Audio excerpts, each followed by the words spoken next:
안녕하세요. 저 이페스 코리아 정송입니다. 반갑습니다. 자, 이제 오늘부터 이제 파생, 이제 공부 시작하겠습니다, 여러분. 여기 기본서 과정이죠. 그래서 올해 이제 새 교재가 이렇게 나왔고요. 요 이제 교재 따라가면서 우리가 이제 공부를 할 거고요. 예, 이제 공부는 이제 교재 갖고 계시면은 그거 이제 참고하시고요. 교환을 별도로 만들어서 이제 PPT를 갖고 진행을 하겠습니다.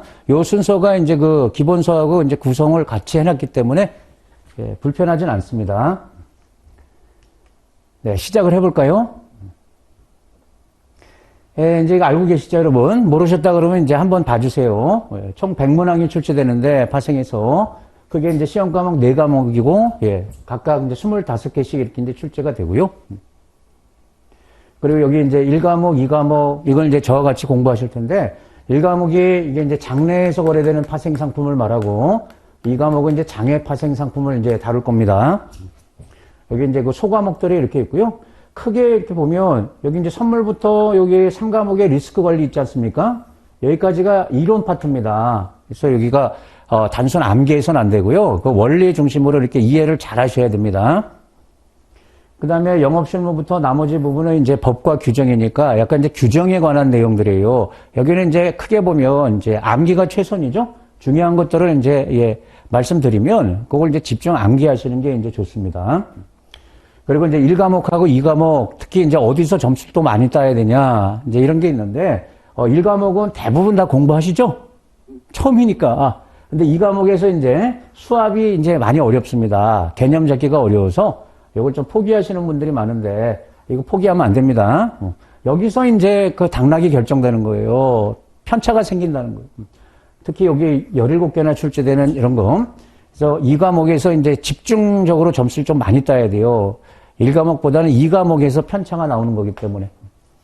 나중에 또 말씀드리도록 하고요.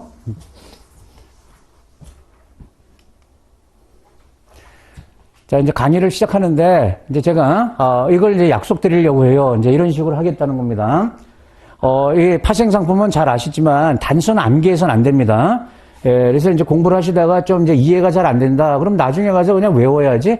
이러시면 안 돼요. 실제 시험 보실 때, 지문이 좀 길거나 약간 비틀면은, 그럼 답을 못 찾아요. 그래서, 좀 이제 시간을 들여가지고 좀 천천히 예, 원리 중심으로 이렇게 이해를 하는 게 좋기 때문에 저도 이제 예, 여러분이 이제 이해하실 게 이제 도움을 드리기 위해서 이렇게 좀 설명을 잘 드려볼게요.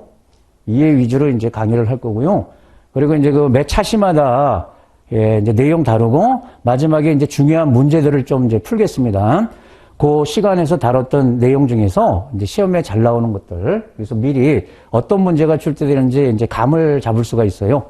거의 이제 기출 문제들이라 이렇게 이제 보셔도 되고요.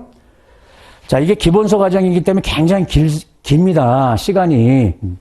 그래서 이제 대부분의 내용들을 다 이제 예, 말씀을 드릴 텐데, 우리가 이제 공부를 해야 되는데, 그 중에서도 이제 핵심 내용 중심으로 이렇게 이제 강의를 할게요, 여러분. 그래서 우리는 뭐 100점 목표로 하는 게 아니고요. 커트라인이 이제 70 아닙니까? 그래서 한 80점 정도, 70에서 80, 이 정도면 충분하죠? 목표로 이렇게 진행을 하겠습니다. 자, 이게 커트라인이 이제 70점이라는 게 좀 부담이 돼요. 60점하고 70점은 또 천지 차이고요. 그리고 대부분 이제 현업에 계시기 때문에 없는 시간 이렇게 쪼개가지고 지금 공부하고 계시죠? 그래서 예, 힘내시고요. 요 강의 잘 들으시면 모두 다 합격할 수 있도록 최선을 다하겠습니다. 네, 그럼 이제 본격적으로 시작을 해볼게요, 여러분. 제일 앞에 선물 옵션 개요부터 보겠습니다.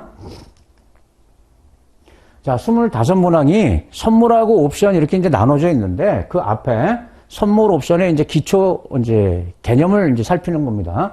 이게 굉장히 이것도 중요합니다, 여러분. 3-4문제 이렇게 출제되는데요. 25개 중에서.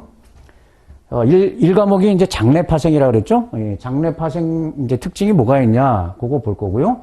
이 장내 상품의 대표적인 게 선물입니다, 여러분. 그래서 선물의 특징, 그리고 이제 옵션. 여러분, 여기 ITM, ATM, OTM, 그럼 뭔가 떠오르세요? 이런 것들의 이제 개념을 잡는 거란 말이에요. 그 다음에 옵션 가격이 프리미엄인데, 프리미엄 안에는 내재 가치하고 시간 가치가 있는데, 이게 무슨 뜻이냐, 이제 이런 것들을 알아야 된다는 거죠. 네.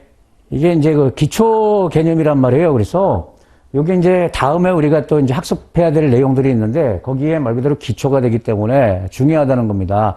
여기서 흔들리면 뒤에 가면 갈수록 어려워집니다. 그래서 처음에 개념을 잘 이해하셔야 되고요.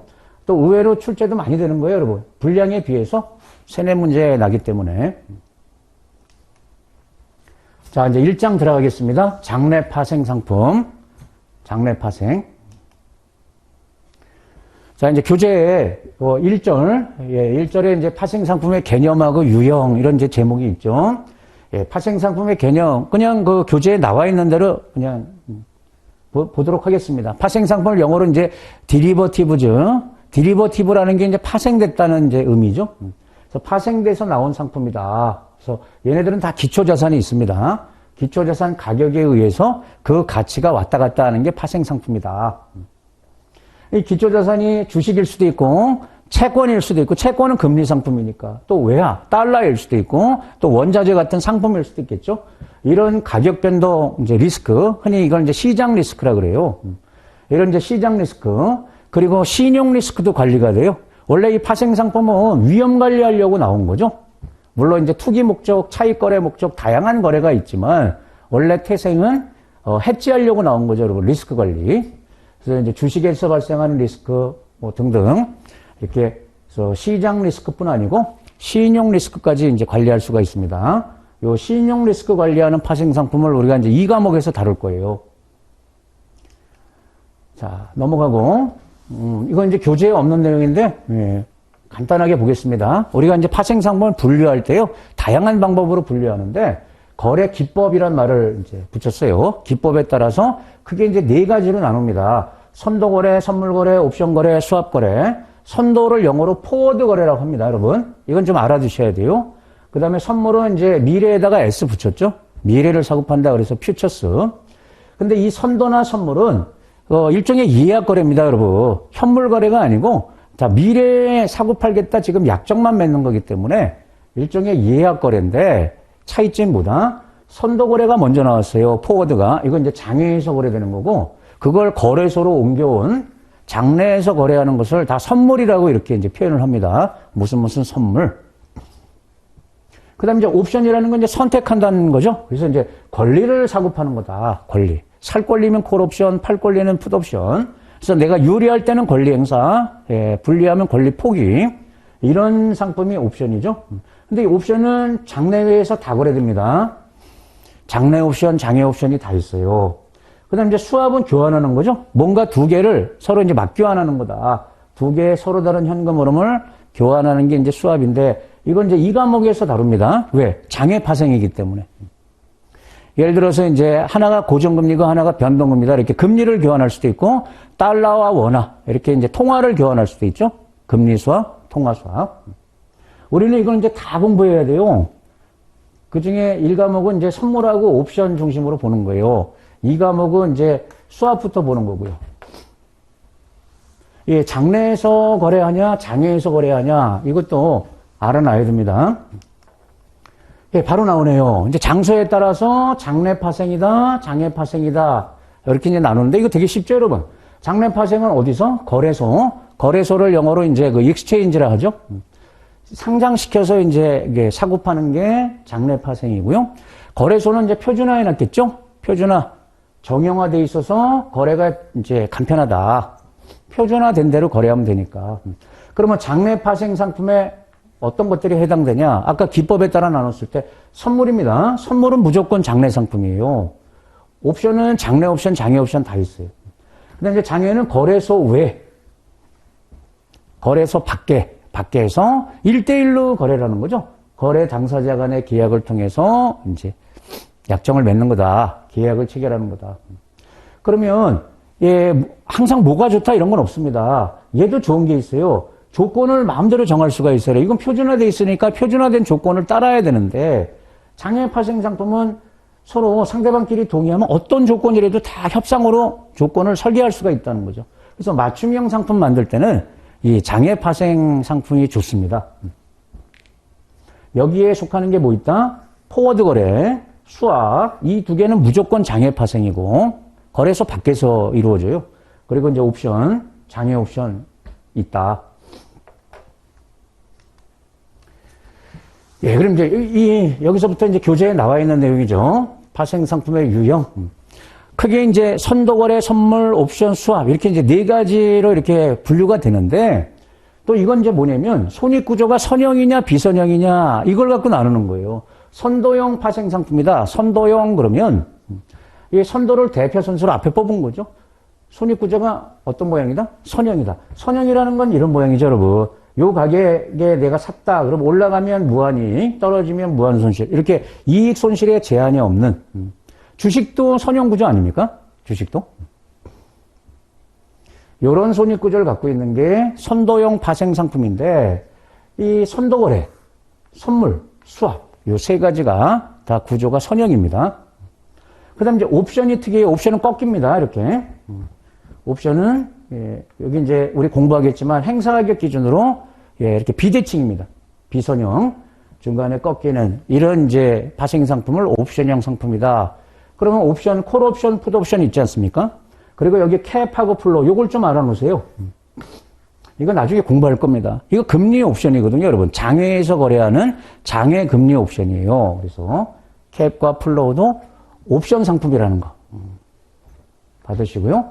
그다음 파생 상품은 예, 만들면 돼요, 여러분. 파생돼서 나오는 거기 때문에 예, 다 만들 수가 있습니다. 없는 건 새로 만들면 되기 때문에 제한이 없는데 합성형은 뭐냐면 두 개가 섞여 있다는 거예요. 선물 옵션 이런 상품도 있어요. 선물과 옵션이 결합되어 있는 상품이에요. 수합션 수합과 옵션이 결합되어 있는 거예요. 이런 것들을 합성형 상품이다. 그렇게 표현합니다. 그럼 수합션이 뭐냐? 역시 이제 뒤에서 또 공부할 겁니다. 가끔 나옵니다. 이것도 선도형 상품이 아닌 것을 뭐 이런 식으로 점수 줄 때 출제 이제 하기도 하기 때문에 출제되기도 하니까 챙겨놓고요. 어렵진 않죠? 여러분 이 그래프 이해할 때 이게 뭐예요? 요 기초자산 가격이 왔다 갔다 할 때마다 이익 손실, 이 위쪽은 이익이고 아래쪽은 손실이라는 거잖아요. 이 Y축이 이제 손익이니까. 그러면 플러스 마이너스니까 뭐예요? 이 구조는 뭐예요? 손실이 제한된다. 앞만 떨어져도 손실이 제한되고 올라갈 때는 계속 이익을 볼 수 있다. 이제 이런 느낌이 들어야죠. 이 그래프 해석할 때.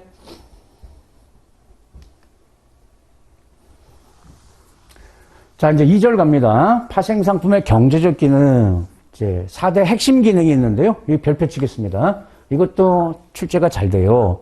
역시 어렵지 않습니다. 이건 점수 따야 돼요, 여러분.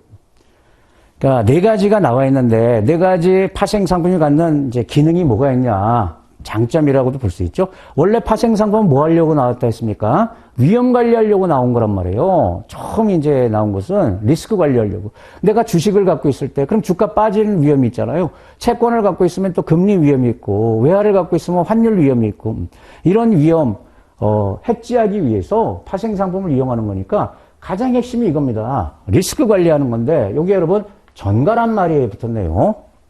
그러니까 리스크를 떠넘길 때 파생 상품을 활용하는 거다 이런 뜻이에요. 자, 파생 상품은 해저라는 게 이제 뭐냐면 리스크를 떠넘기려고 하는 자. 우리 해지한다 이런 표현 쓴단 말이에요. 위험에 피한다. 그럼 위험에 피 거래자를 갖다가 영어로 이제 해저라고 부르죠. 그로부터 투기자. 얘네들이 이제 위험 관리를 할 때 반대 이제 포지션을 갖게 되는 애들이 이제 투기 거래자들입니다. 얘가 리스크를 떠안는 자.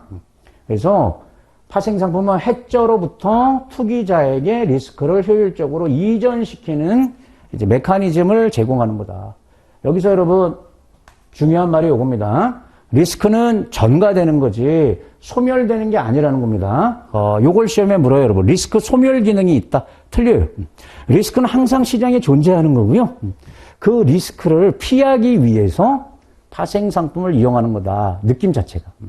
시장에 리스크가 없으면 그럼 리스크 관리 할 필요가 없죠. 그 전가라는 게 이제 피한다는 뜻이죠. 예를 들어 지금 공사장이 있으면 그 낙석 위험이 있기 때문에 돌 떨어질 수 있잖아요. 그 피해가는 거잖아요. 그게 해지 개념이에요, 여러분. 공사를 중단하는 게 아니고. 그래서 요 말 주의하시고. 그 다음에 가격 발견 기능이 있습니다. 파생상품은 미래를 사고 파는 거잖아요. 선물 가격은 지금 가격이 아니죠. 지금 거래되는 가격이 현물 가격이고 선물은 미래 가격이란 말이에요. 그래서 파생상품 가격은 미래 현물 가격을 의미하기 때문에 미래 가격 발견 기능이 있다 이런 뜻이에요. 미래 현물 가격에 대한 시장 참여자들의 예측치를 나타내는 거다. 가격 발견 기능. 그런데 단 정확히 예측할 수는 없다. 선물 가격이 꼭 미래의 현물 가격을 100% 예측하는 거다. 말이 안 되겠죠. 정확하진 않다. 최선을 다하는 거다. 그 밖에 자원 배분의 효율성 증대. 그러니까 기업들 입장에서는 파생상품을 리스크 관리 수단으로 이용할 수도 있고, 또 우리 개인 같은 경우는 이게 투자 수단으로 이용할 수도 있단 말이에요. 투자 수단도 되고 리스크 관리 수단도 되기 때문에 얘네들 사이에 이제 거래를 하는데, 특히 다수가 경쟁해서 독점력이 감소한다는 겁니다. 이 장외 거래를 할 때는 어느 정도 급이 돼야 돼요, 여러분. 장외는 이제 신용도가 굉장히 중요해서 개인들이 장외 거래하기가 쉽지 않습니다, 사실은.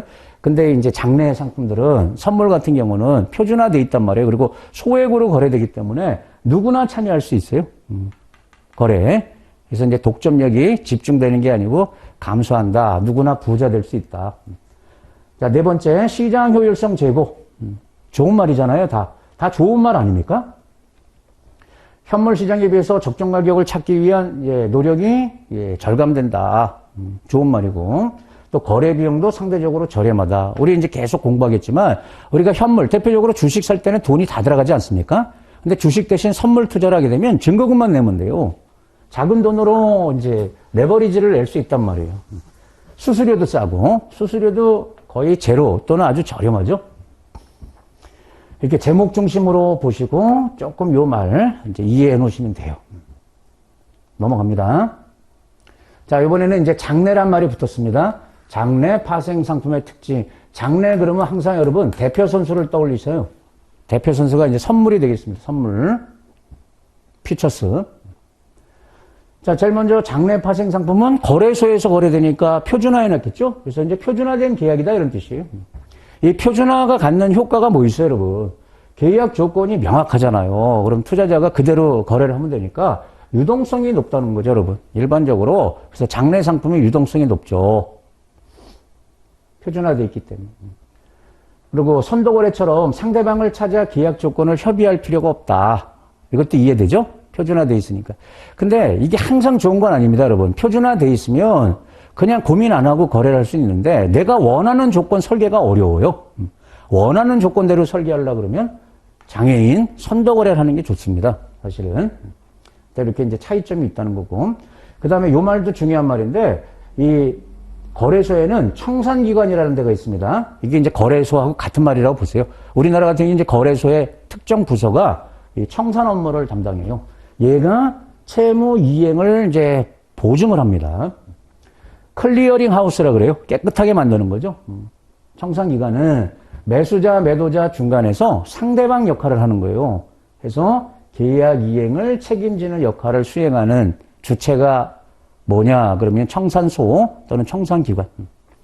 그러니까 우리가 선도거래, 장외거래 할 때는 여러분 상대방이 중요하잖아요. 내가 누구랑 계약을 맺을 건지. 그럼 걔 신용도를 봐야 될 거 아닙니까? 항상 문제되는 게 뭐예요? 장외에서 할 때는 신용위험 아니겠어요? 상대방이 배째, 부도나 파산해서 이러면 내가 받을 돈 못 받으니까. 그래서 상대방 신용이 굉장히 중요한데 이 장내에서 선물 거래할 때는 상대방이 누군지 모릅니다. 내가 매수하든 매도하든 난 거래소를 상대하는 거예요.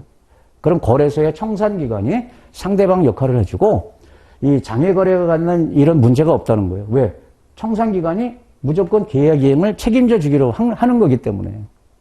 내가 받을 돈 못 받으면 어떡하지? 거래소는 파산할 일이 없으니까. 그런 거 걱정 안 해도 된다. 그리고 세 번째, 이런 제도를 만들어 놨어요. 거래소는 결제 안정화제도 중요하다는 거죠. 이렇게 세 가지가 있는데, 자, 파생상품은 지금은 계약을 맺고 돈을 주고받진 않아요. 만기 때 가서 이제 돈을 주고받는데, 그때 여러분 이제, 만기 때 한 번에 큰 돈을 주고받으면 파생상품의 레버리지가 워낙 크기 때문에 만기에 가서 한 번에 큰 돈을 주고받으면 이게 이제 계약 불이행이 큰 거예요. 서로 부담된단 말이에요. 그래서 계약 불이행 위험을 좀 줄이기 위해서 결제 안정화 제도를 이제 운영한다. 거래소가. 그 세 가지가 뭐다? 반대매매 제도라는 게 있습니다. 원칙적으로 계약을 체결하면 파생상은 다 계약 관계란 말이에요. 쌍방간의 계약인데 그럼 만기 때 가서 이행하는 거예요. 근데 반대 매매는 뭐냐면 중간에 내가 아니다 싶으면 얼마든지 빠져나올 수가 있다는 겁니다. 최종 거래일 이전에도 이게 이제 만기죠. 언제든지 포지션 청산이 가능하다. 즉 주식처럼 초 단위로 샀다 팔았다 얼마든지 가능합니다. 그게 반대 매매. 그리고 이제 일일 정산을 합니다. 그러니까 한 번에 큰 돈을 주고받으면 서로 부담되기 때문에 매일매일 손익을 계산해요. 이게 특징이에요. 그러니까 선물 같은 경우는 내가 선물을 매수나 매도했잖아요. 근데 오늘 선물가격이 변해서 내가 이익을 봤어요. 그 다음날 돈이 들어옵니다. 손해를 보면 자동으로 계좌에서 돈이 빠져나갑니다. 처분하지 않아도. 그러니까 하루치씩 이익 손실을 강제로 정산을 하는 거예요. 거래소가. 서로 위험을 줄이기 위해서. 전일 당일 선물 가격 차이만큼 그 다음날 이기를 결제하거든요. 서로 주고받는 게 일일 정산 제도금. 그리고 이제 증거금을 내야죠. 원래는 이제 계약만 체결하면 되는데 나중에 딴소리 할 수 있으니까 일종의 이제 보증금을 내는 겁니다. 계약을 이행하겠다는 보증금을 이제 증거금이라 불러요. 그러니까 요 세 가지 제도가 결제 안정화 제도에 속한다. 기억하시고요.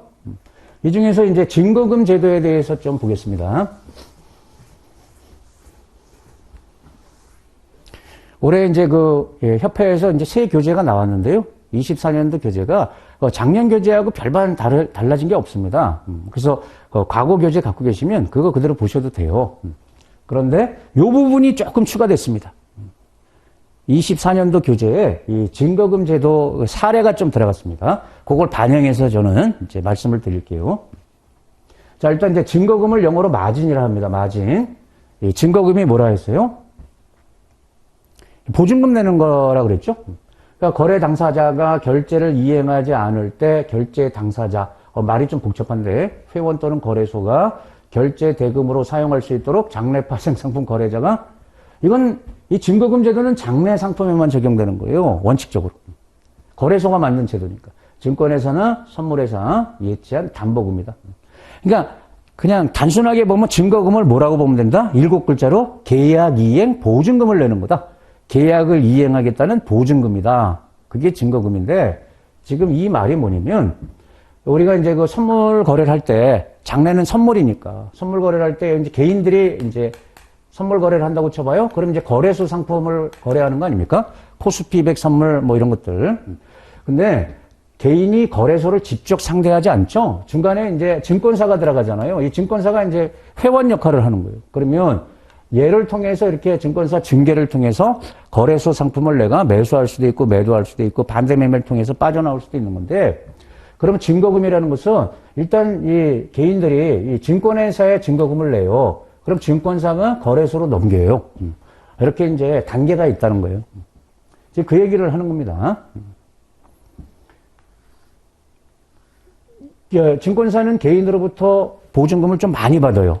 그래서 거래소가 만약에 10%의 증거금을 받겠다 그러면 한 15%를 받아놔요. 그래서 깡통 계좌 발생하면 이제 그 계약 이행을 못할 수 있으니까 좀 이제 넉넉하게 받아놓는 겁니다. 그래서 이쪽으로 이제 넘기는 거다. 예, 그런 뜻입니다.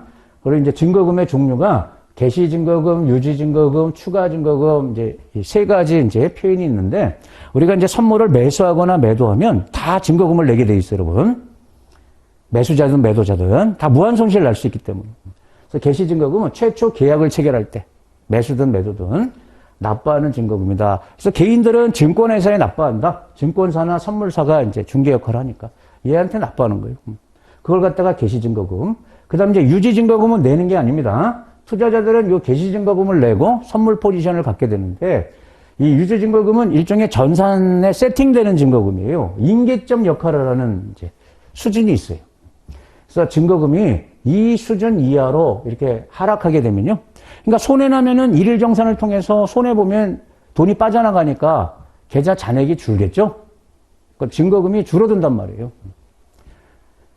그래서 요 유지증거금 밑으로 떨어지면 추가 조치를 발동합니다. 증거금 또 받는다는 겁니다.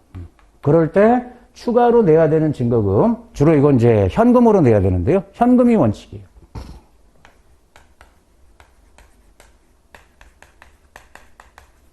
이 대형증권은 우리 이제 3과목 영업실무에 가서 이제 다룰 겁니다. 개시증거금 같은 경우는 현금으로 내도 되고, 대형 증권을 사용해도 되고, 외화를 사용해도 되고, 이제 다양한 방법이 있는데, 이 추가 증거금은 일단은 현금을 내는 게 원칙입니다. 그러니까 추가 조치가 이제 발동됐을 때, 납부해야 되는 증거금을 말해요. 자, 그러면, 추가 조치에 대한 얘기를 해볼게요. 추가 조치. 마진콜이라고 그래요. 그러니까 증거금을 요구한다는 거죠. 그러니까 증권회사에서 이제 전화 오는 거죠. 지금 마진콜 당하셨어요. 그래서 증거금이 부족하니까 다음날 12시까지 이만큼을 채우셔야 돼요. 만약에 그게 안 들어오면 강제로 청산됩니다. 이런 식의 이제 전화를 받게 된다는 겁니다. 마진콜. 여기 이제 증거금을 추가로 요구한다. 이런 뜻이죠.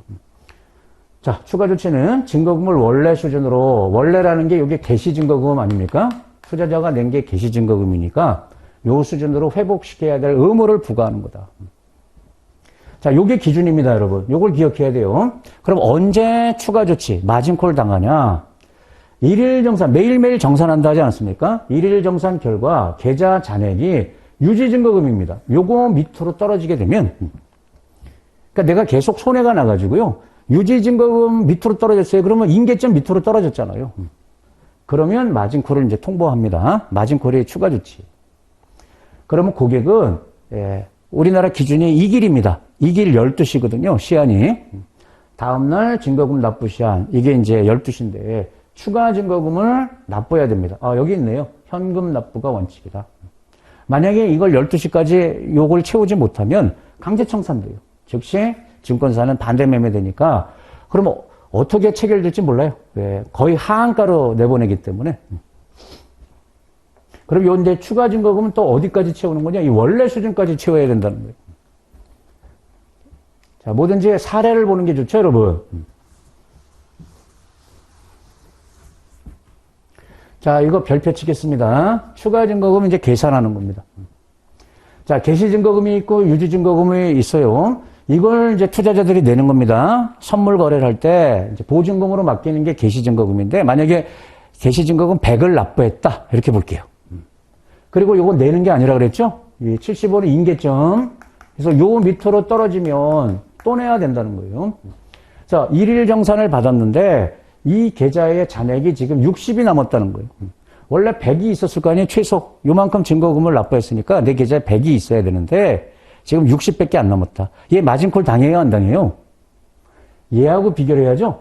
그럼 얘 밑으로 떨어졌으니까 마진콜 당하겠죠. 그래서 이 계좌는 계좌의 잔액이 지금 뭐 밑으로 떨어졌어요? 유지 밑으로 떨어졌기 때문에 이제 추가 조치, 영어로 마진콜 이제 당합니다. 그러면 증거금 잔고를 채워야 돼요. 지금 60밖에 없으니까 채워야 되는데 이게 중요해요. 어디까지 채워야 되는 거냐? 원래 수준이니까 개시. 요 100까지 채워야 된다는 거예요. 75까지 채우는 게 아닙니다. 지금 60을 75까지 그래서 15를 내는 게 아니고 40을 내야 된다는 거예요. 40. 그래서 추가 증거금 40이 필요하다. 이게 답이 되는 거죠. 이해되셨죠? 만약에 여기 상황을 좀 바꿔볼까요? 지금 계좌 잔고가 60이 아니고 80 남았다 그러면 어떻게 돼요? 그러면은 요 지금 인계점 도달 안 했잖아요, 여러분. 손해는 났지만 20 정도 손해는 났지만 유지 밑으로 지금 떨어지지는 않았으니까 마진콜 안 당하는 거죠. 계속 그냥 가는 거죠. 75도 안 당합니다, 사실은. 요 75 미만이 될 때 이제 이제 마진콜을 당하면 그럼 여기까지 채워야 된다는 거예요. 그래서 이게 선물은 이것 때문에 이제 좀 골치 아파요, 여러분. 계좌에 돈이 좀 넉넉하게 있어야지. 지금 처음 포지션 취할 때 필요한 증거금만 딱 넣어놓으면 그러면은 가격이라는 게 내가 매수 포지션 취했다 그런데 이렇게 올라갑니까? 떨어졌다가 올라갈 수도 있잖아요. 그러면은 이렇게 떨어질 때마다 계좌 잔액이 줄어들게 되면 그럼 마진콜을 여러 번 당해요. 그럼 계속 돈을 넣어야 되기 때문에 좀 넉넉한 자금이 있어야 되고, 그러면 이렇게 여러 번 들어간 거 그럼 못 찾는 거냐? 아닙니다. 찾을 수 있습니다. 계좌에 이 정도 돈이 있는지 확인하는 거지 증권회사나 거래소 가져가는 게 아니기 때문에. 그래서 이렇게 올라가면 결국 이거 다 찾고요. 그리고 이렇게 올라간 만큼 이득을 보는 거예요.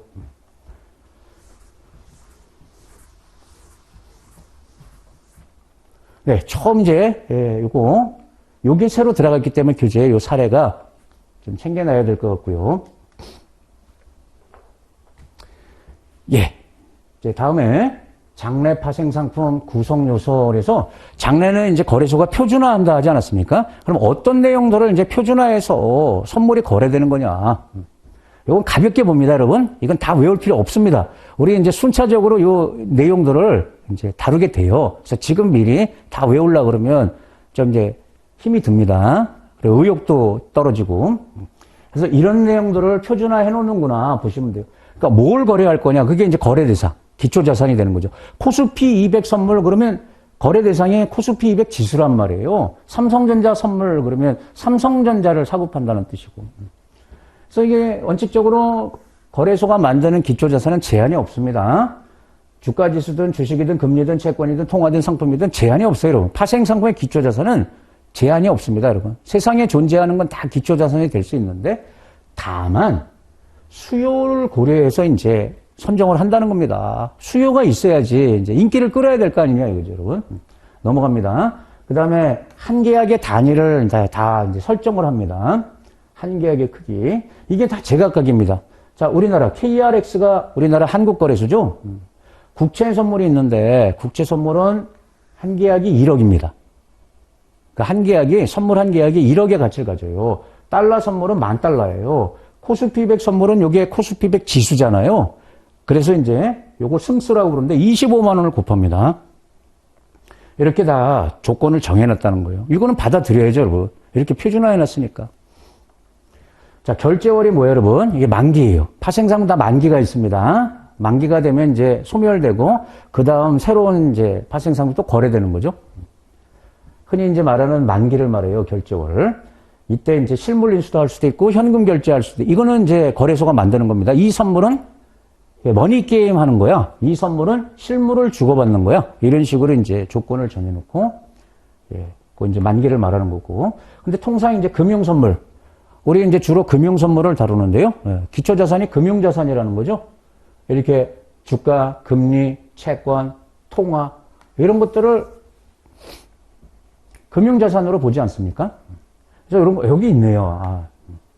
통상, 결제월을 3, 6, 9, 12 이렇게 3개월 단위로 만기를 설정을 하죠. 그러니까 선물 같은 경우 1월물, 2월물 이런 게 없어요, 여러분. 옵션은 매달 만기가 도래하는 옵션이 있는데 선물 같은 경우는 3, 6, 9, 12월물 이렇게 통상 이제 결제월을 만듭니다. 1월, 2월 그때 만기되는 건 없어요. 아, 그렇군. 넘어갈게요.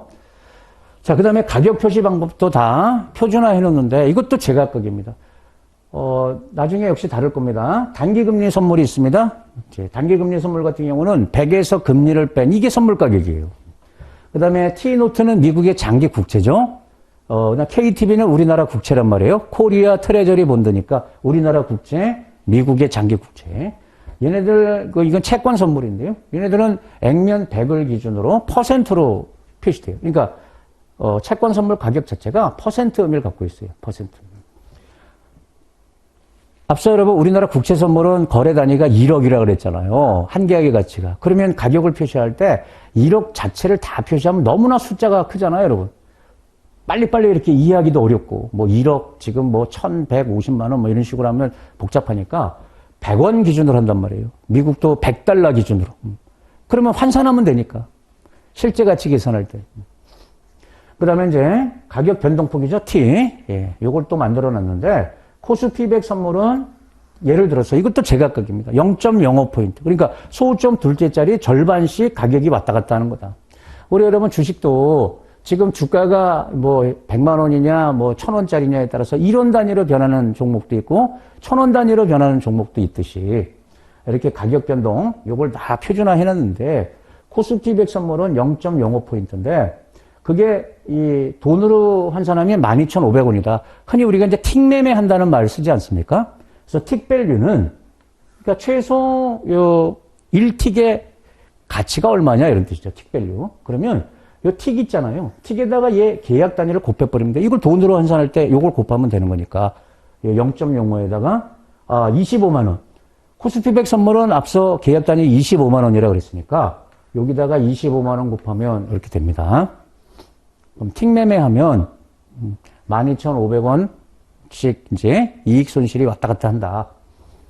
그 다음에 이제 가격 제한폭이라는 것도 이제, 만들어 놓는데, 주식은 가격 제한폭 있죠, 여러분? 플러스 마이너스 30%. 이거는 과열을 방지하려고 하는 거죠. 시장의 과열을 방지할 목적으로. 예, 미국 같은 경우는 가격 제한폭이 없는데, 우리나라 이제 일일 가격 제한폭이 있잖아요. 주식에서. 예, 그럼 선물 옵션도 이렇게 가격 제한폭을 이제 두고 있는데, 예, 가격 제한폭이 있는 것도 있고 없는 것도 사실은 있어요. 일단 CME 그러면 여러분 이게 시카고란 뜻입니다. 그래서 미국 거래소라고 보시면 돼요. 미국 같은 경우는 CME 그룹에서는 가격 제한폭이 없습니다. 거래되는 선물들이.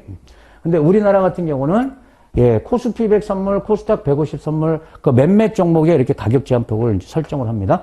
예, 그리고 이것도 다 제각각입니다. 아, 복잡해요. 그래서 어떻게 표준화해 놨냐? 이걸 시험에 잘 안 냅니다. 나도 뭐 한 문제 정도 날까?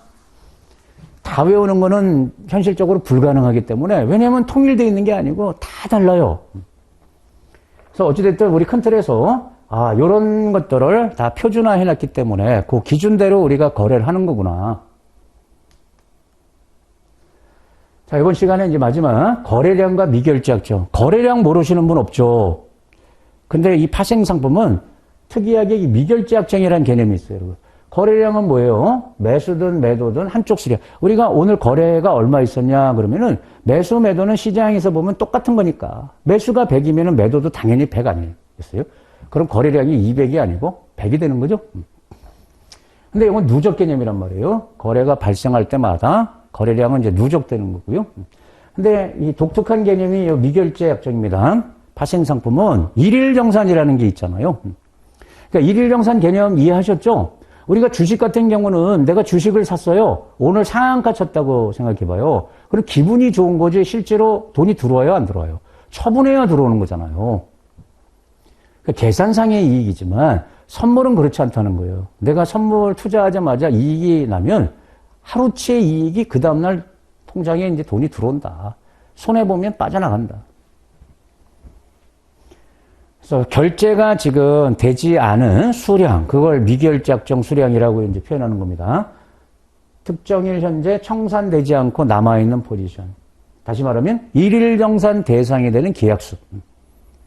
파생상품은 이 거래량의 단위가 계약입니다. 우리가 주식은 한 주, 두 주 이렇게 주라는 표현을 쓰는데 이 파생상품은 거래량이 다 계약이에요, 여러분. 수량이. 쌍방안의 계약이니까 한 계약이냐, 10계약이냐 이렇게. 여기서 요게 좀 의미를 갖는다는 거죠. 그래서 미결제약정이 시장 유출입자금의 크기를 파악하는 데 이제 이용된다. 다시 말하면 이런 신호가 되는 거다 이거예요. 자, 미결제약정이 계속 증가하고 있다. 그러면 지금 선물이 올라가고 있는지 떨어지고 있는지 이제 있겠죠, 여러분? 기존 추세가 지속되는 것을 지금 투자자들이 시사하는 거다. 근데 이게 감소한다? 추세 반전을 시사하는 거다. 간단합니다, 여러분. 우리가 주식을 샀어요? 계속 보유한다는 거죠? 그런 느낌. 미결제약정이 증가한다는 것은 지금 반대 매매하지 않고 계속 포지션을 갖고 있다는 거예요. 왜 갖고 있어요? 더 갈 것 같아서. 주식을 계속 보유해요. 왜 그래요? 더 갈 것 같으니까. 근데 만약에 이제 떨어질 것 같으면 줄일 거 아니에요. 그 얘기예요. 그러니까 미결제약정이 계속 증가하면 기존 추세가 상승이든 하락이든 그 방향으로 계속 보고 있다는 뜻이고, 근데 이게 지금 서서히 감소하고 있다? 곧 반전된다. 근데 거래량은 거래가 될 때마다 누적하니까 계속 증가한다는 거죠. 그래서 요거보다는 요걸로 판단하는 게 더 좋다는 겁니다. 시장을 판단할 때. 자, 이것도 이제 교재에 있죠. 이제 수량 계산하는 걸 한번 볼게요. 거래량과 미결제약정. 여기 이제 4번 거래가 이루어졌다 이렇게 봐요. 거래자 A가 지금 처음 거래할 때 A가 50계약을 매수, B가 50계약을 매도 이렇게 이제 계약이 체결됐다. 그러면 거래량은 이날 이제 50계가 되겠죠. 그리고 둘째 날 C가 이게 이제 신규 투자자들이죠. 시장에 A하고 B가 들어왔고요. 그 다음에 이제 C하고 D가 들어와서 매수, 매도. 얘네들이 이제 신규로 들어온 겁니다. 그럼 거래는 무조건 누적입니다. 여기 20계약씩 또 매수, 매도 했습니다. 그러면 20개 누적해야 되니까 100. 30개 매수, 매도. 그럼 30개가 늘었어요. 그러니까 이 거래량이라는 건 누적이란 말이에요. 거래가 발생할 때마다 그 수량을 합산하는 거예요. 근데 얘는 어떻게 계산해야 되냐 이거죠. 자, 여기를 보면 지금 처음 얘네들이 계약을 체결했잖아요. 그러면 처음 이제 생긴 거니까 그럼 요건 이제 50개가 됩니다. 그리고 여기 C하고 D가 30개 매수 매도 이렇게 했어요. 이게 신규로 한 말이 붙었죠? 신규로 얘네들이 매수 매도 했다. 그러면 새로운 계약이 31개 늘은 거기 때문에 요거 80개가 돼요. 근데 여기는 지금 A가 20개를 매도했고 D가 20개를 매수했다. 그러면 이게 반대 매매했다는 느낌이 들어야 돼요. 왜냐면 이 A는 기존에 지금 거래를 하고 있었잖아요. 그걸 일부 줄인 겁니다. 50개 매수했던 것을 20개 매도를 통해서 반대 매매를 통해서 줄인 거예요. 그러면 자기는 이제 30개만 보유하는 거죠. 그리고 D도 여기 있었잖아요. 매도 포지션을 30개 갖고 있던 것을 20개 줄인 겁니다. 그러니까 매도를 줄이려면 매수로 들어가는 거고 매수를 줄이려면 매도로 들어가는 거고 이런 걸 반대 매매라고 그러는데 그러면 20개가 줄었기 때문에 미결제약정은 여기 60개가 됩니다. 계속 합산하는 게 아니라는 거예요. 그리고 여기를 보시면 C하고 E. C는 기존에 있던 투자자죠. 자기가 30개를 갖고 있었는데 그거를 없앤 겁니다. 반대 매매했다. 그걸 누가 받았어요? E가. E는 여기에 없었잖아요. E가 새로 그걸 받았다. 그래서 얘는 반대 매매, 얘는 신규 매수한 거다. 그러면은 변화가 없습니다. 새로운 계약이 시장 안에서 보면 시장의 눈으로 보면 계약이 늘어난 게 아니고 요 30계약의 주인만 바뀐 거죠. C에서 E로. 그래서 요거 계속 60 이렇게 되는 거예요. 이해됩니까? 자, 50, 80, 60, 60. 그래서 어떻게 보시면 되냐면, 자, 매수, 매도 이렇게 이제 계약이 체결될 때 둘 다 신규다 이런 느낌이 들면, 예. 그 거래 상대방이 서로 신규로 들어온 거다 그러면 미결제약정은 늘어나게 돼 있습니다. 없었던 계약이 이제 추가되는 거니까. 그리고 둘 다 반대 매매하는 거다 그럼 장을 빠져나가는 거기 때문에 감소하는 겁니다. 근데 한쪽이 신규고 한쪽이 기존 포지션을 반대 매매, 이거 청산했다는 겁니다. 그러면 불변이 되겠습니다. 예, 이렇게 해서 요 수량 이제 판단하시면 되고요. 그럼 요거 계산하는 게 시험에 나냐? 잘 안 나요. 근데 이제 혹시 모르니까 그리고 이제 처음 공부하실 때 이 파생 상품이 이제 어떻게 굴러가는지 좀 이제 아셔야 되니까 공부 목적으로 좀 설명을 드렸고요. 네, 조금만 더 말씀드리면, 주식 같은 경우는 어떻게 해요, 여러분? 주식은 발행시장, 유통시장이 있잖아요. 그래서 처음에 기업이 주식을 100만 주, 뭐 500만 주 이렇게 발행을 해놓고 그 발행한 주식을 투자자끼리 유통시장에서 샀다 팔았다 하는 거 아닙니까? 그러니까 총량이 먼저 나오고 그걸 가지고 영구히 이제 샀다 팔았다 하는 건데 파생상품은 그렇지 않습니다. 처음에 뭐 만계약을 미리 거래소가 발행을 해가지고 그걸 매매하는 게 아니고 제로에서 출발하는 겁니다. 파생상품은 처음에 이제 시장에서 뭐 거래하기 시작한다 그러면은 그날부터 서로 이렇게 거래가 되면 계약이 계속 늘어나는 거예요. 주식하고 좀 차이가 있죠? 그 다음에 또 중요한 차이가 이게 있습니다. 여기 봐봐요, 여러분. 여기 얘는 매수했고 얘는 매도했잖아요. 우리가 주식에서 매수, 매도는 뭐예요, 여러분? 이거 개념은 똑같아요. 매수는 영어로 롱이고 매도가 숏인데 주식에서 매수는 주식을 산 거고 매도는 뭐예요? 처분하고 장을 빠져나가는 거잖아요. 장을 빠져나가는 건데 파생상품에서 신규 매수, 매도는 이 장을 빠져나가는 게 아니고 장으로 들어오는 겁니다.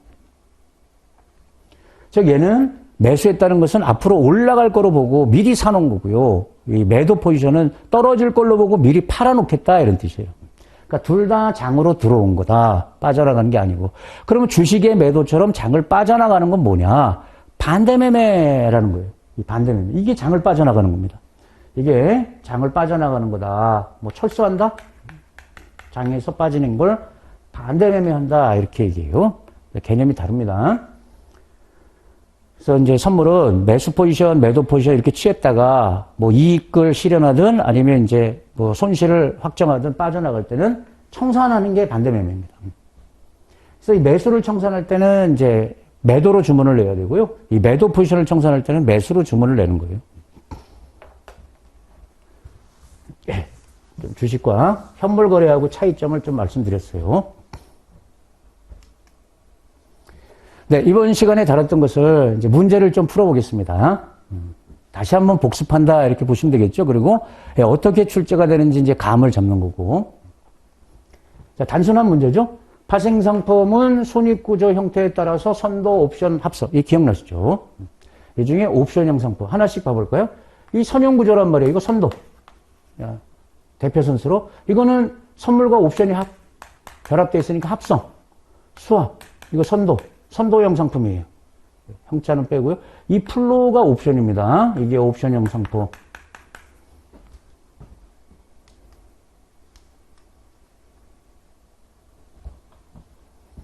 장외 금리 옵션이다. 캡이나 플로우라는 게 있는데.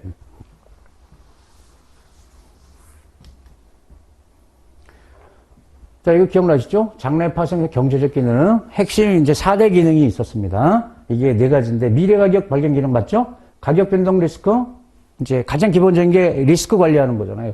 여기 소멸. 이걸 봐야 돼요, 여러분. 소멸 그러면 안 된다고 그랬어요. 전가. 피하는 거잖아요. 파생 상품을 결합해서 예, 현물의 리스크를 내가 피하겠다. 전가 또는 이전. 이렇게 표현해야지 소멸이라고 하면 안 됩니다. 이게 틀렸네요. 이게 좋은 말이고.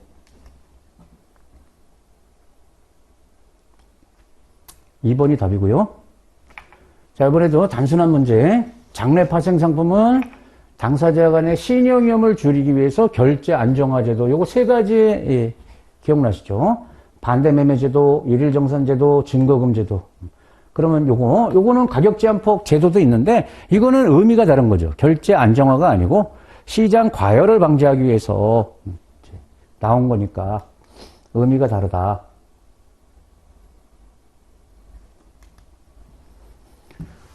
자, 증거금 계산하는 거. 자, 선물 거래에서 일일 정산 후 증거금 수준이 135. 지금 내 계좌에 이제 잔액이 135가 남은 거예요. 그런 뜻이죠. 유지 증거금은 140. 그러니까 원래 인계점은 140이 되는 거예요. 근데 마진콜 당하겠죠? 지금 140 밑으로 떨어졌으니까 계좌 잔액이. 그럼 마진콜 당해서 예, 추가로 납부한 증거금이 65다. 추가로 납부한 게. 그럼 거꾸로 물은 거란 말이에요. 그럼 얘는 개시 증거금이 얼마였겠냐? 그러니까 원래 증거금 수준이 얼마였겠냐? 거꾸로 물었죠? 이거 두 개 더하면 되겠네요. 원래 수준으로 채워야 되니까 지금 135를 여기까지 채우는 게 아니고 요만큼 넣었다는 건 개시까지 채우는 거니까. 그럼 요거 두 개 합한 200만 원이 원래 수준의 증거금, 개시 증거금이 되는 거죠. 원래 추가 증거금은 요겁니다. 원래 수준이 개시 증거금이잖아요. 요거와 현재 내 계좌의 잔고, 그 차이를 채우는 거다. 그러면 예, 에다가 조건에다 집어넣으면 되겠죠. 지금 요걸 65만 원 냈으니까 계좌 잔고가 135고. 하실 수 있죠? 이렇게 이제 반대로 물을 수도 있다.